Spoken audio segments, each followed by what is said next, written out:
12번부터인데 여러분들 이 표준 발음법 관련해서 여러분들이 좀 이해를 했어야 됐다. 그래서 12 관련해서 내용을 좀 읽고 12번에 왔어야 되는데 선생님은 간단하게 12번 관련해서만 좀 설명드릴게요. 여러분 읽었으니까.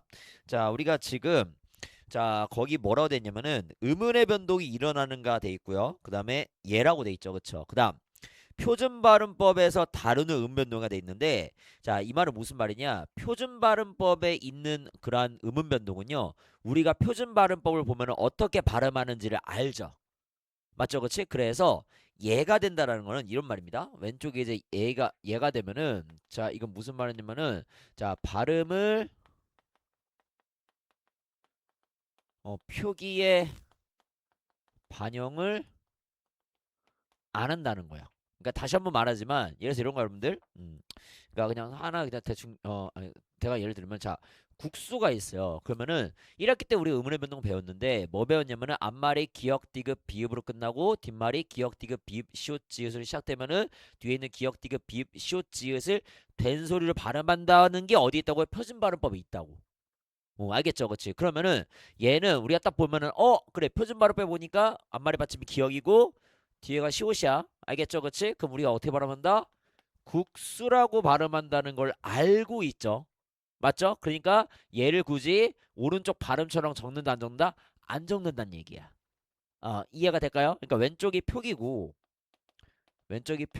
오른쪽이 발음이라고 했을 때 자, 우리 이 발음을 어디 뭘 보면 안다는 거야? 표준 뭘 보면은 표준 발음법을 보면은 우리는 이 발음을 알 수가 있다라는 거야. 그러니까 뭐라는 거야? 표기 반영 안 한다는 거야. 그게 A인 거야.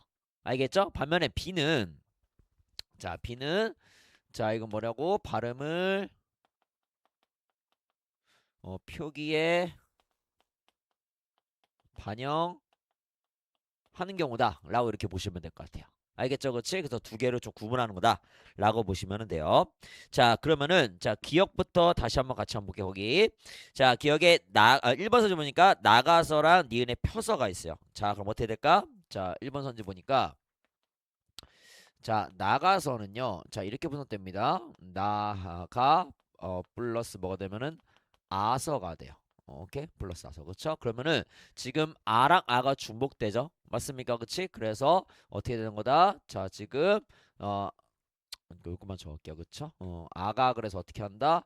탈락을 한다. 라는 거고요. 알겠죠? 그렇지? 그다음에 자, 두 번째로 또 뭐가 있습니까? 펴서. 펴서도 똑같아요. 플러스 어서가 된다. 그럼 뭐가 탈락한다? 어가 탈락을 해요. 알겠죠? 그러면은 아랑 어가 지금 탈락하고 있죠. 그쵸? 그런데 보면 알겠지만 우리가 지금 모음 탈락은 표기에 반영을 했습니다. 맞죠? 그치? 그렇기 때문에 자, 이 경우는 뭐가 된다는 겁니까? 뭐가 되는 거예요?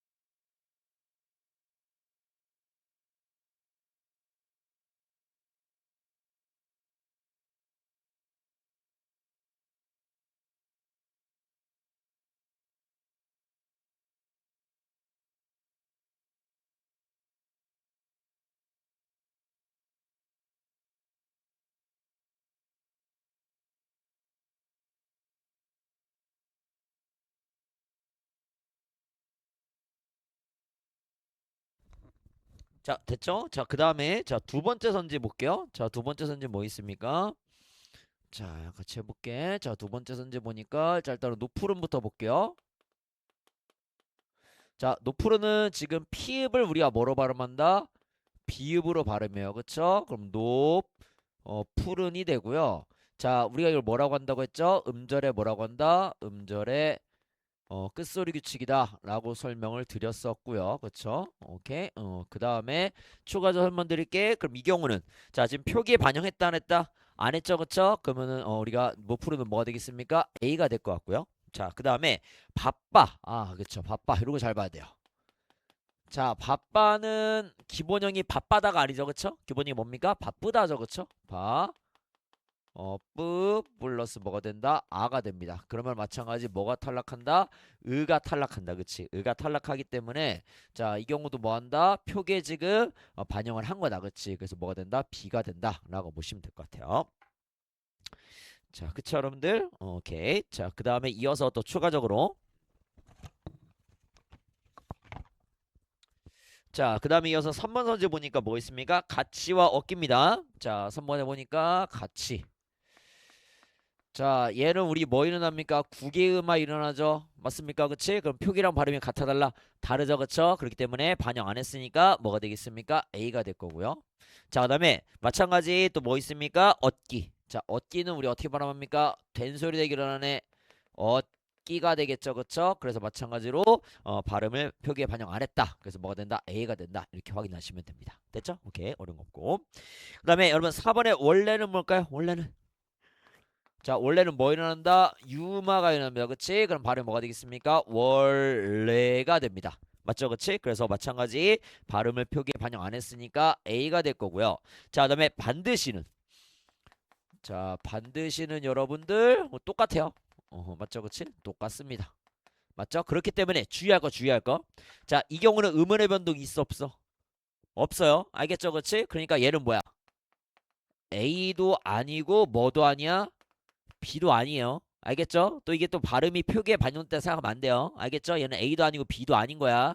알겠죠? 이런 거 헷갈리면 안 됩니다. 이거 좀 난이도 있는 거야 사실은. 그래서 그쵸? 그다음에 5번에 답판 3 마찬가지 어떻습니까? 자, 5번에 답판 자, 얘는 뭐 일어납니까? 거센 소리 되기 맞죠? 답판이 되고 맞죠? 그다음에 3은 뭐 된다? 3 맞죠? 그치? 그래서 둘 다 뭐가 된다? 둘 다 A가 된다. 이렇게 보시면 돼요. 음. 됐죠? 오케이. 자, 그 다음 13번인데 자, 차분하게 보시면 돼요. 차분하게. 이게 사실 아래 막 표로 해서 막 동그라미에서 약간 정신없어 그러는 분들 차분하게 보시면 되고 그 다음에 잘 생각해봐.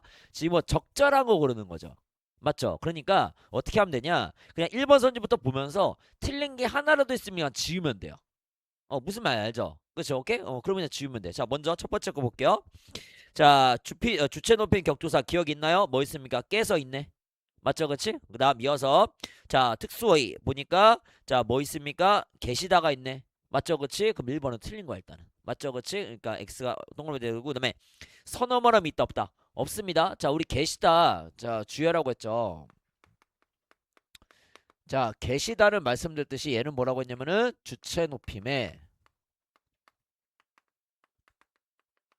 자, 특수어휘라고 말씀을 드렸고 자, 그 다음에 계시다. 자, 얘는요 어떻게 분석됩니까? 얘는 어떻게 분석돼요? 자, 얘 어간 어디까지야? 어간 어디까지야? 개야 개시야? 개야 개시야? 어간 어디까지야? 개시까지죠. 맞죠? 그쵸? 오케이. 그 다음 뭐가 된다? 답니다. 맞잖아. 개고 개다가 아니잖아. 맞잖아. 그치? 개시고 개신이잖아. 맞죠? 그치? 그러니까 뭐가 된다? 여기까지 뭐가 된다고? 뭐가 된다고? 간. 이쪽에 뭐가 된다고? 미에요. 그래서 오해하면 안 됩니다. 오해하면 안 돼요. 이 씨는 뭐가 아니야? 뭐가 아니야? 선어말 어미가 아닙니다. 알겠죠? 그치? 왜 얘는 어간이야?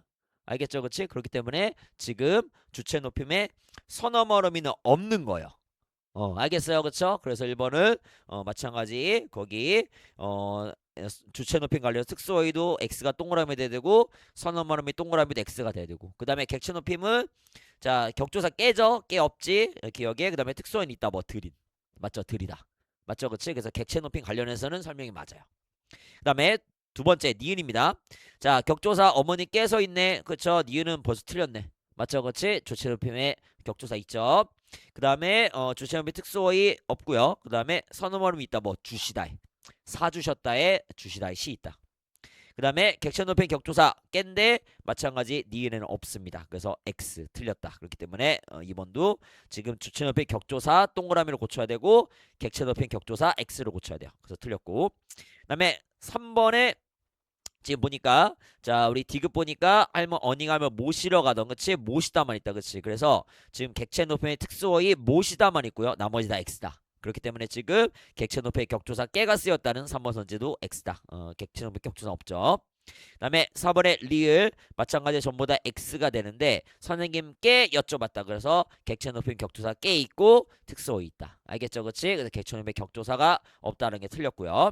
마지막 5번이 정답이었죠. 자, 할아버지 깨서니까 깨서 있고 그다음에 특수어이 주무시다 있고 그다음에 선호말음이 따로 없고 마찬가지 객체 높임은 또 없다. 그래서 5번이 정답이 된다라고 보시면 되겠습니다. 맞죠? 오케이. 여러분 주무시다도 시가 말했죠. 선어머름이가 아닙니다. 알겠죠? 그치? 우리가 이것도 마찬가지 어간입니다. 어간. 그 다음에 15번은 여러분들 자 바로 정답이 나왔죠? 자 밤에가 된다. 그치? 그럼 뭐가 되는 거야? 밤 플러스 뭐가 된다? 애가 되는데 지금 뭐 했습니까? 앞에도 무슨 모음? 양성. 그 다음에 뒤에도 뭐라고? 아래아락이니까 무슨 모음? 양성 모음. 그쵸? 그래서 양성끼리 쓰였으니까 뭐가 지켜진 거다 지금? 모음 조화가 지켜진 겁니다. 알겠죠? 그치? 그래서 우리가 1번이 정답으로 간다 라고 보시면 되겠습니다. 됐죠? 오케이, 이 정도 보시면 될 것 같고 자 그 다음에 여러분들 오답률이 높았던 게 높았던 것만 조금만 볼게요. 그 27번 30번이 조금 오답률이 높았는데 그쵸? 요게 30번 때문에 오답률이 높았어 30번 때문에 근데 사실 이런 문제는 조금 정보량이 많습니다. 많고 여러분들 얘는 어떻게 하면 좋냐면요 그냥 조금 정리하면서 푸는 게 좋아요. 30번 같은 거는 알겠죠? 그치? 그래야지만 그 정보들의 관계가 좀 정리가 된다 라는 말씀을 좀 드리고 싶어요. 알겠죠? 그치? 오케이. 자 그래서 요거 잠깐만 30번 관련해서 봐야 되니까 잠깐만 좀 읽어볼게 조금만. 자 구조물은 부재를 바탕으로 구성이 되는데 외부에서 작용하는 힘인 하중을 받는다 돼 있습니다. 자 일단 부재가 뭐냐면 여러분들 건축물 구조물을 구성하고 있는 재료를 부재라고 해요. 알겠죠? 그치? 오케이 그게 부재입니다. 그래서 외부에서 작용하는 힘 하중을 받아야 된다. 그치? 그래서 이렇게 구조물이 있으면은 자, 지금 30번 관련해서인데 자, 구조물 이렇게 있죠? 어떤 건물 있는 겁니다. 건물. 구조물 있으면은 이 구조물을 구성하는 요소들이 여러 가지 구성 요소의 재료를 우리가 뭐라 하냐 부재라고 한다 라고 보시면 될 것 같고 그 다음에 이런 식으로 무슨 뭐를 받는다고 외부의 힘 그쵸 외부의 힘인 뭐를 받는다 하중을 받는다 이렇게 지금 되어 있습니다. 됐죠? 오케이 이렇게 보시면 될 것 같고 자 그 다음 이어서 좀만 더 볼게요 뭐라는지 자 그다음에 구조물을 설계할 때는요 부재에 가해질 하중과 부재의 허용 하중을 계산해야 한다. 맞죠? 그치? 그 다음에 허용 하중은 구조물의 안전을 위해 부재에 허용되는 하중의 최대값입니다. 그쵸? 그래서 허용 하중 있는데 허용 하중은 이러한 하중의 뭐가 된다? 최대값이 된다 라고 우리가 확인할 수가 있을 것 같아요. 그쵸? 오케이. 그 다음 이어서 자 구조물의 안전을 위해서는 부재에 가해질 하중보다 부재의 허용 하중을 더 크게 설계해야 된다. 맞죠? 그치? 버틸 수 있는 힘이 더 커야겠죠? 그쵸? 외부에 가진 힘보다. 다음 하중에는 부재의 단면을 수직 방향으로 작용하는 수직 하중이 있다. 수직 하중에는 부재를 수축시키는 방향으로 작용하는 힘과 부재를 늘리는 방향으로 작용하는 힘을 말하며 이를 각각 압축 하중과 인장 하중이라고 해요. 그래서 일단은 또 수직 하중이 있는데 두 개로 나뉘네요. 그쵸? 압축 하중이랑 그 다음에 인장의 하중으로 나뉜다 라고 보시면 될 것 같아요. 두 가지가 있어요. 오케이. 그 다음 이어서 볼게요. 자, 그 다음에 자 일반적으로 부재는 압축하중보다 인장하중에 더 취약한 경우가 많다라고 되어 있습니다. 그래서 뭐에 더 약하다? 인장하중에 더 약하다라는 거죠. 자, 따라서 구조물을 설계할 때 인장하중에 대한 허용하중은 중요한 요소로 다루어진다 되어 있습니다. 그래서 뭐가 더 중요하다? 요게 더 중요하다는 겁니다. 인장하중이 더 중요해요. 그래서 30번 문제도 지금 인장하중이 좀 더 중요했다라고 보시면 될 것 같고 그 다음 이어서 볼게요. 자 인장하중에 대한 허용하중 계산하기 위해서는 부재의 단면에 작용하는 허용 응력을 먼저 계산해야 한다. 응력은 하중에 의해 부재의 단면에 나타나는 힘으로 하중을 단면 면적으로 나누어 구한다 돼 있습니다. 그래서 응력은 또 뭐라고요? 하중을 뭐로 나눈다? 단면적으로 나눈다 보시면 될 것 같아요. 맞죠? 이렇게 되는 거지. 오케이, 좋아요. 자, 그 다음 이어서 볼게요. 자, 허용 응력은 부재 안전을 위해 부재 허용되는 응력이 최대값으로 하고, 그 다음에 인장하중에 대한 허용 응력을 구할 때는 부재를 구성하는 재료의 다양한 물려성들을 파악해야 한다. 이를 위해 인장시험을 실시한다. 인장시험은 10편에 관한 인장하중을 일정 크기만큼 점진적으로 늘리는 방식으로 진행하는데, 인장하중의 변화에 따라 10편의 늘어나는 길을 측정한다 돼 있습니다. 그 다음 자, 구조물에 널리 사용되는 금속이 연강을 대상으로 인장 시험을 한다고 해보자. 10편에 인장하중이 점진적으로 가해지면 10편의 단면에는 인장하중의 응력이 나타나고 10편의 최초 길이에 대해 늘어난 길이의 비율인 변형률을 구할 수 있다. 연강 응력과 변형률 관계에서는 탄성당 구간, 소성 변형 구간, 그다음에 변형 경화 구간, 네킹 구간이 나타나는 것이 일반적이다 되어 있습니다. 그래서 지금 단계가 총 4가지가 있다. 그렇죠? 먼저 무슨 구간 있다? 탄성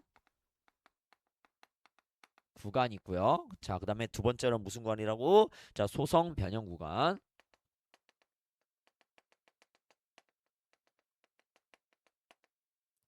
자, 이렇게 돼 있고, 그 다음에 세 번째로는 무슨 구간? 변형 경화 구간.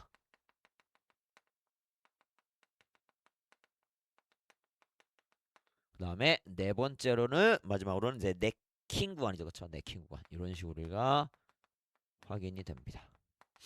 됐죠? 4가 정도 있다. 오케이. 그 다음 이어서 볼게요. 자, 먼저 탄성 구간에서는 인장하중을 점진적으로 증가시킬 때 응력의 증가함에 따라 10편의 변형률이 증가하며 응력과 10편의 변형률 무슨 관계다? 비례 관계다. 그치? 그래서 여기서는 응력이 증가하면요 10편의 변형률도 올라간다 라고 우리가 확인이 됩니다. 됐죠? 자, 그 다음 이어서 자, 그다음에 이 구간은 재료의 탄성이 작용하는 구간으로 만약 이 구간에서 10편에 가진 인장하중을 제거한다고 가정하면 10편은 탄성에 의해 원래 길이로 되돌아가게 된다. 탄성의 도는 탄성 개수를 나타낸다. 탄성 개수는 재료마다 다른 고유한 값으로 탄성 개수가 작은 재료일수록 탄성이 크다. 자, 하나 더 있습니다. 관계. 탄성 개수가 작을수록 탄성이 크다라는 것까지 여러분들 확인이 되실 것 같고요. 그렇죠? 오케이, 이렇게 보시고 그럼 이거 무슨 관계야? 무슨 관계? 여러분들 반비례. 그래서 여러분들이 문제를 풀 때 그러니까 하나만 좀 유념하면 좋은 게 결국 문제에서 뭐 물어보면 비례 반비례한 게 물어보거든요. 그렇죠? 그러면은 이거 여러분들 뭐 메모를 해놓거나 밑줄을 그어놓거나 맞죠? 그렇지? 아니면 여러분들이 거기다가 반비례라고 잠깐 써놓는 거야. 알겠죠? 그렇지? 그러면 문제에서 나왔을 때 훨씬 더 찾기 편해요. 알겠죠? 그렇지? 그렇게 보시면 될 것 같고 그 다음 이어서 자, 그 다음에 됐고요. 그 다음에 이후 자, 탄성 구간을 넘어서는 인장하중이 가해지면 소성 변형 구간이 시작된다. 소성 변형 구간이 시작된 점에서 10편은 탄성이래. 오케이, 여기서는 10편이 탄성을 상실한다. 자, 이렇게 되어 있고요. 자, 그 다음에 이어서 볼게요. 자, 그 다음에 됐고, 그 다음에 됐고, 이는 소선 변형 구간에서 10편의 결정 구조 및 원자의 결합 상태의 변형이 일어나 10편의 영구적인 변형이 생겼음을 의미한다. 소선 변형의 구간이 시작되는 지점의 응력을 항복 응력이라고 하며 소선 변형 구간에서는 10편의 변형률이 급격하게 증가하는 데 있습니다. 그래서 자, 이때의 응력을 뭐라고 한다고요? 이때 응력을 지금 항복 응력이 될 거고 그 다음에 자 10편에 말했듯이 변형률이 급격히 증가한다 라고 우리가 또 확인이 가능합니다. 자, 그 다음 이어서 볼게요. 그 다음에 자, 이 구간에서는 응력이 증가함에 따라 10편의 됐고 그 다음에 소성 변형 구간이 끝나면 변형 경화 구간입니다. 이 구간에서는 응력이 증가함에 따라 10편의 변형률이 증가하고 응력이 계속 증가하여 극한 응력을 넘으면 우리가 네킹 구간에 진입한다 돼 있습니다. 마찬가지 여기서도 응력이 증가함에 따라 10편의 변형률이 마찬가지 똑같이 또 증가를 하고요. 그치? 그 다음에 네킹 구간은 뭐를 넘었었다고요? 거기 극한 응력. 그치? 극한 응력을 넘습니다. 극한 응력을 넘게 되면은 네킹 구간이 돼요. 자, 그래서 네킹 구간에서는 10편의 병력이 계속 증가하다가 10편이 완전히 끊어지는 파단 현상. 그쵸? 그래서 여기서는 뭐가 일어난다? 파단 현상이 일어난다. 라는 거까지 우리가 확인할 수 있다. 라고 보시면 될 것 같아요. 파단 현상.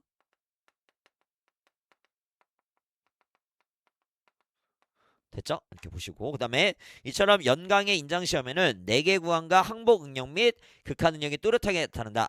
이는 인장하중에 가해졌을 때 연강이 가늘고 길게 늘어난 성질을 가진 재료인 연성재료이기 때문이다. 반면에 취성재료는요 가늘고 길게 늘어난 성질이 거의 없어 탄성구간을 넘어서는 인장하중이 가해졌을 때 자 넘어가서 자 거의 어떻습니까? 늘어나지 않고 끊어진 재료이다. 자, 취성 재료는 항복 능력과 소송 변형 구간이 뚜렷하지 않고 대체로 극한 능력이 뚜렷하다. 유리는 대표적인 취성 재료로 연성이 거의 없어서 탄성 구간을 넘어서는 인장하중이 가해졌을 때 거의 늘어나지 않고 파단되어 영구적 변형이 일어난다 되어 있습니다. 마지막 부재가 하중에 파손되어 영구적으로 변형되는 것을 예방하기 위해 재료 특성에 따라 먼저 허용 응력을 산출해야 한다. 일반적으로 연성 재료는 항복 응력을, 추선 재료는 극한 응력을 각각 안전 개수로 나누어 허용 응력을 구한다 돼 있습니다. 그래서 지금 보니까 연성 재료랑 추성 재료가 달라요, 그쵸? 자, 연성 재료, 취성 재료가 있는데, 자, 지금 뭐 계산합니다. 항복 응력, 그쵸? 항복 응력. 항복 응력을 계산하는데 지금 뭐 한다고 했습니까? 미안, 허용 응력이죠, 그쵸? 허용 응력. 허용 응력을 계산하는데 이 연성 재료는 항복 응력을 안전계수로 나누고 맞죠? 그 다음에 이 경우는 이제 우리가 두 번째로는 극한 응력, 그렇죠? 극한 응력을 이거를 이제 안전계수로 나눈다. 이렇게 되는 거죠, 그렇죠? 이렇게 되겠지, 그렇지?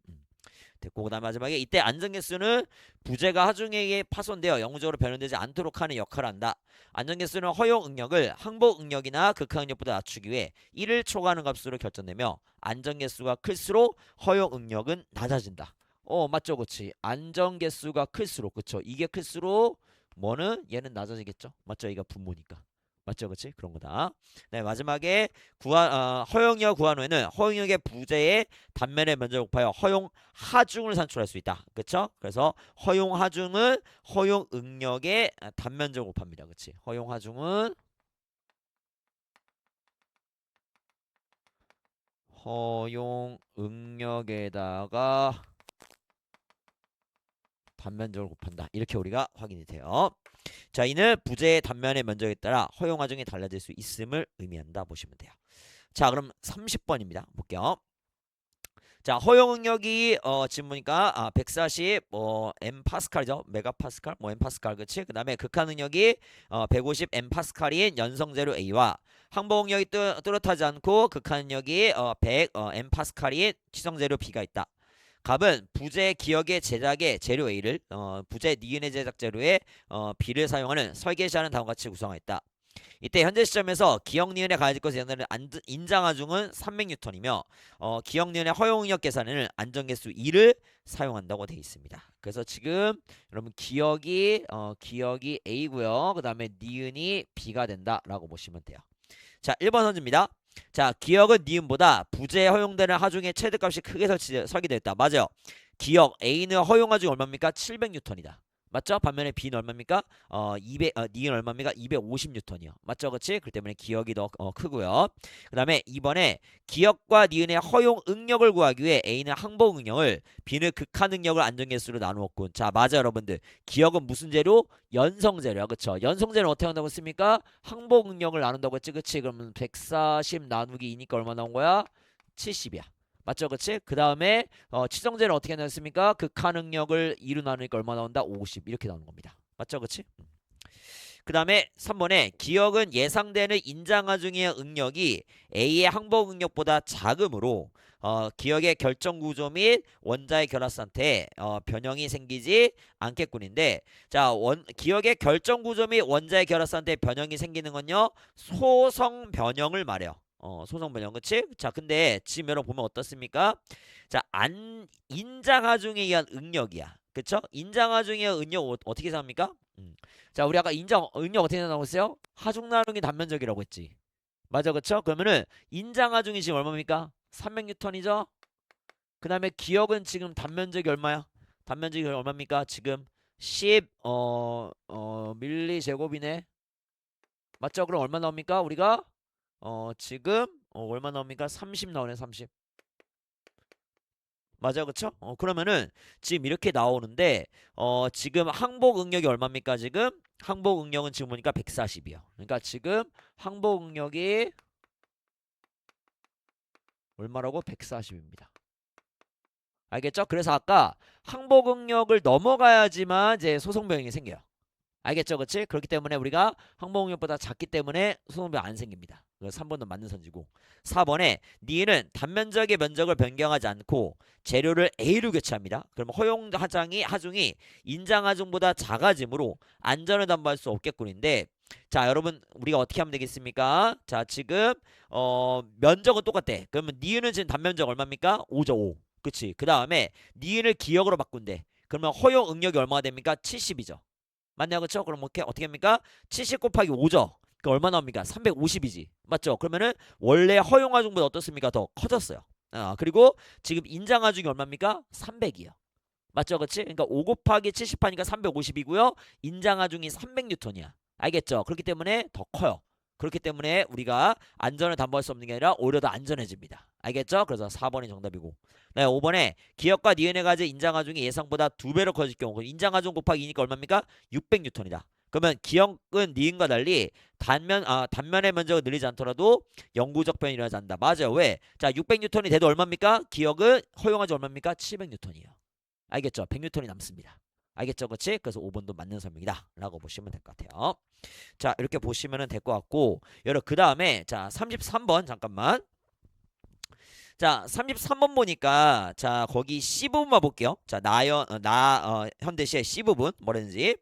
자 불을 끈 시간의 끝에서 가뭄에 마른 현실의 시체에 꽃이 달리는. 자 지금 현실의 시체니까 시체는 죽음이죠. 그쵸? 부정적인 현실 뭡니까? 꽃이 달리니까 긍정적인 현실이 되는 거지. 그치? 꽃이 달리는 그러한 찬란한 화자를 위해 지피는 불길은 거인처럼 치솟아 꿈속을 밝힌다 돼 있습니다. 자 찬란한 화제를 위해 지피는 불길은요 거인처럼 치솟아 뭐하냐고요? 꿈속을 밝힌대. 여러분 일단은 그럼 뭐야? 이건 긍정적이면 부정적이면 일단은. 자 지금 어때요? 지금 자 꽃이 달린다고 했죠. 맞습니까? 그치? 그 다음 뭐라고 했어요? 거인처럼 치솟아서 뭐 한다고 했어요? 꿈속을 밝힌다고 했지. 맞아? 그럼 여기서 불길은 긍정이야 부정이야? 긍정이야. 맞죠? 근데 313번이 2번 선지 뭐라고요? 나의 가물 마른 현실에 불길이 거인처럼 치솟는다는 것은 화자가 현실의 척박함을 인식한다? 아닙니다. 오히려 불길이 새 생명을 불러일으키는 말입니다. 긍정적인 의미야. 알겠죠? 그치? 그래서 2번이 정답으로 된다 라고 보시면 되겠습니다. 됐죠? 오케이 이렇게 보시면 될 것 같고, 여러분 그 다음에 37번도 좀 오답률이 높았는데 자 여기까지 한번 보고 마무리할게요. 자 거기 37번 잠깐 보니까 자 거기 남한 잠깐 보기 남한. 자 비용이 정원을 거니고 있는데 패링을 쓰고 동다리를 입은 어떤 사람이 지나고 있었다. 걸음 멈추고 그와 이야기를 나누는데 갑자기 어떤 객이 이르러 깜짝 놀라 말했다. 자 이 사람은 광주의 무두장이 거북입니다. 자 무두장이는 뭐냐면요 쉽게 말하면요 짐승의 가죽에서 털과 기름을 뽑아가지고서 가죽을 부드럽게 만드는 일을 직업으로 하는 거예요. 쉽게 말하면 가죽옷을 만드는 사람이야. 쉽게 말하면. 알겠죠? 그치? 자 그런 상황에서 자 그대는 어찌하여 이 사람과 마주 앉아 있습니까? 자 그러자 거북이 발끈 놓아야 말했다. 무두장이도 사람일 뿐입니다. 어찌하여 마주 앉지 못한단 말입니까? 비용이 말했다. 자 무두장이는 살생어부사니까 그치? 가죽을 구하려면 살생해야겠지? 자 군자가 무두장이를 어지게 여기지 않는다. 그러니까 거북이 말합니다. 사냥하여 사슴 잡는 것을 호방하게 여기는 것, 낚시하여 물고기 잡는 것을 고아하게 여기는 것, 벼슬하여 사람을 죽여 영예로워지는 것, 도축하여 소를 죽여 배불리는 것 모두 살생하는 점은 똑같습니다 라고 돼 있습니다. 그치? 그러니까 결국에는 내가 가죽을 만드는 거나 뭐 사냥하여 사슴 잡는 것, 낚시를 해서 물고기 잡는 것, 그러니까 너희 사대부들이 하는 것도 똑같다라는 거야. 알겠죠? 그치? 그랬더니 비용이 또한 발끈에 놓아있다. 네 감히 벼슬아치가 되고자 하냐? 사냥하고 낚시하고 벼슬하며 죽이는 것은 모두 자기의 뜻으로 살생하는 것이다. 너는 남의 짓을 받아 도축하여 가축을 괴롭혀서 돈을 구하면서도 오히려 비루하지 않다고 여기느냐 돼 있습니다. 그러니까 여기서 말하는 건 뭐냐? 자, 네가 감히 벼슬아치가 되고자 하냐? 이거는 정말로 벼슬아치가 되고자 하는 게 아니라 네가 감히 지금 네가 하는 행동이 다른 사람한테 똑같다. 라고 얘기한다는 거야. 그래서 여러분들 잠깐만 30번 5번 선지 볼게요. 자 나에 보니까 뒤에 볼게다. 나의 등장인물의 사대부가 네가 감히 벼슬아치가 되고자 하느냐고 하는 것에서 신문 상승께 하는 무두장에서 아니야. 무두장이 신문 상승하는 게 아니라 뭐냐면은 자 다른 사람들이 하는 거랑 나랑 뭐랑 다르지 않다라는 거야. 알겠죠? 그치? 나도 가축을 죽이지만 뭐 낚시하는 사람도 가축 죽이고 사냥하는 사람 가축을 죽이고 그치? 이런 식으로 전부 다 다른 사람도 삶을 지금 뭐 한다? 살생업을 한다. 그치? 살생하기 때문에 내 살생이랑 다르지 않다. 이 얘기하는 거지. 내가 신분을 올라가고 싶다. 이 얘기한 게 아닙니다.